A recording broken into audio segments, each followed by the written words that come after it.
Hey guys, samahan nyo kami. Nandito tayo ngayon sa Top Golf. Isa ito sa pinaka-famous na entertainment dito sa amin. We're here to celebrate Ate Mali's birthday. Happy birthday to you. Happy birthday, dear Molly. Happy birthday to you. Thank you. That's awesome. So kasama natin dito ang buong pamilya except for atin na hindi siya nakasama sa atin kasi meron siyang school activity. Pero kasama natin yung mga friends ni Ate Miley. At saka syempre si Jax. First time namin dito kaya practice more pa itong isa. Hindi matama-tamaan yung kanyang bola eh. Hala dong, sige practice pa more. Papalit-palit ng club hanggang sa makita niya yung kanyang perfect match. Enjoy na enjoy talaga ito si Kuya Jax eh. Ayan, finally natamaan na rin niya ang kanyang bola at nakascore na si Kuya Jax. Sobrang tuwa ng bata. Nakakatuwa talaga tingnan itong bata nito.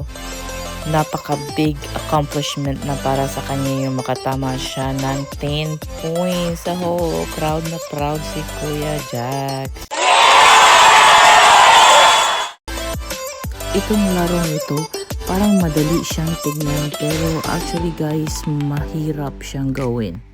Pero pag marami ka ng practice, ay okay na siya. Kagaya nitong mga batang ito, ang gagaling na nila. Itong si Ate Mali, baguhan lang din. First time yun din pumunta dito at maglaro nito. Kaya ayan, practice pa more si ate.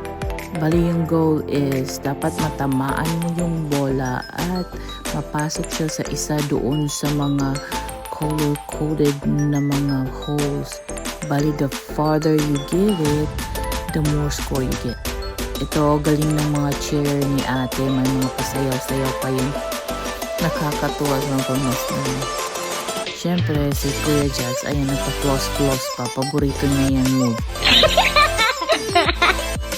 Ayan, yan lang yung move na alam niya.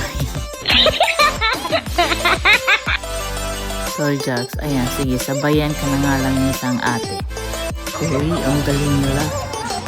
Well, at the end of the day, we have a good celebration para sa birthday ni ate.